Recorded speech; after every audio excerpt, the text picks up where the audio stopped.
Hello नमस्कार जय मसी सेवा सबैलाई।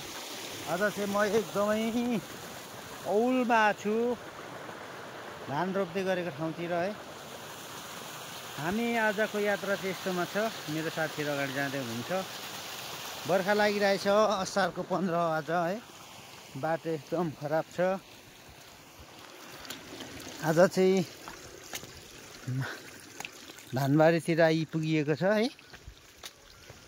म तपाईहरु जहाँ रहे पनि म यो 5 स्तरको धान खेतीहरू कसरी गर्छ, कस्तो हुँदो रहेछ भनेर आज देखाउँदैछु। यसरी यहाँ त चाहिँ रोपाइ गरिसकेको छ है। कति खेतहरु झिल्याइरहेको छ। यसरी बाटो चाहिँ एकदम साँगुरो। म चाहिँ बाटो भएर जाँदैछु। बीचबाट चाहिँ अहिले सिँढी मार्ग छ। म तपाईहरुलाई सिँढी मार्ग पनि देखाउँछु। गाह्रो छ हजुर पेट पाल्नलाई। साह्रै मजाले लिपिसकेको छ है यो आली पनि। हिले छ बाटो, बहुत गाह्रो छ बाटो, अप्ठ्यारो छ।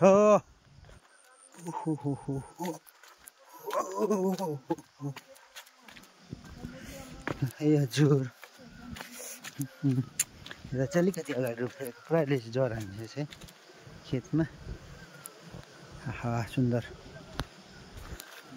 हामी चाहिँ फेरि जानेछौँ कुलो। साह्रै मजाले चलिरहेछ है कुलोको पानीहरू। ल एकदमै राम्रो गरी रोपाइ गरिरहेछ है। यहाँ चाहिँ निकै राम्रो बाटो पनि बनाएको छ। यहाँ सिँढी कुलो। हामी चाहिँ विशेष गरी चाहिँ यो गोलियाको बगान हेर्न लगाएको हौँ है। आइयो है साथीहरू, बगान एकदम विशाल बगान छ है।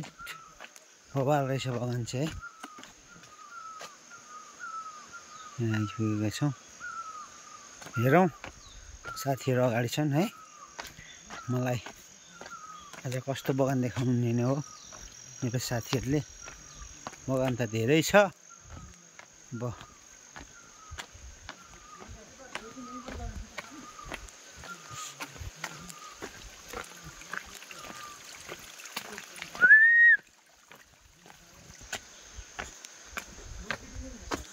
धेरै ठुलो बगान छ है साथी।